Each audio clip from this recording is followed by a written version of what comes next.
Hi, I'm Don Simmons. Merry Christmas. Today I want to talk about going beyond Santa. What if some of the most meaningful lessons about generosity at Christmas don't come from the North Pole, but from a real follower of Jesus who lived more than 1,700 years ago? When we look behind the legends, behind the red suit and the flying sleigh, we discover a remarkable man, St. Nicholas of Myra. Not a fairy tale figure, but a courageous disciple. Not a seasonal mascot, but a faithful steward whose life still speaks to us today about how we should use the resources that God has entrusted to us. You see, Nicholas was born in the late 200s in what now is Turkey. When he was still a young boy, tragedy struck his family. Both his parents died, leaving him a meaningful inheritance. But here's the part rarely told. Nicholas didn't see his wealth as something to preserve or to flaunt or to accumulate. He saw it through the lens of Scripture as a trust from God to be used to bless others.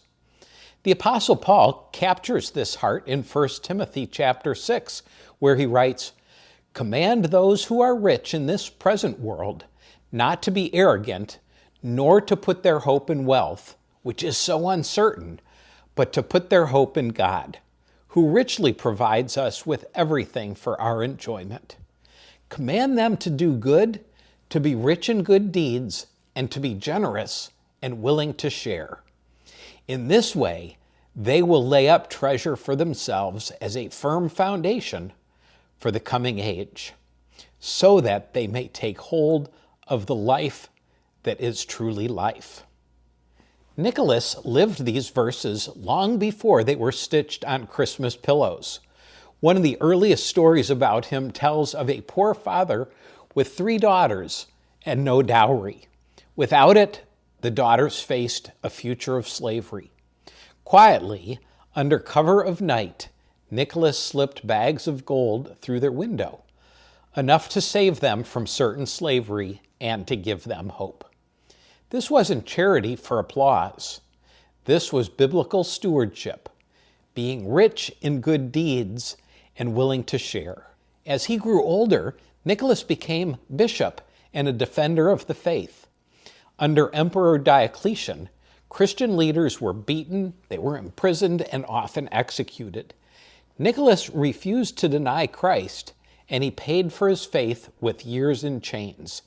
Yet even persecution couldn't extinguish Nicholas's generosity.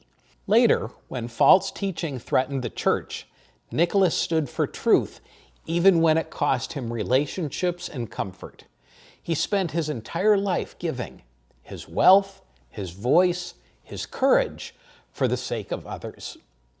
As I reflect on the life of St. Nicholas, I'm reminded of a few Christmases in our own family's journey. Amy and I learned early on that the greatest joy of the season isn't found in what we receive, but in what we quietly give. Several times over the years, we learned of families in deep need, parents who loved their children, but they simply couldn't afford gifts.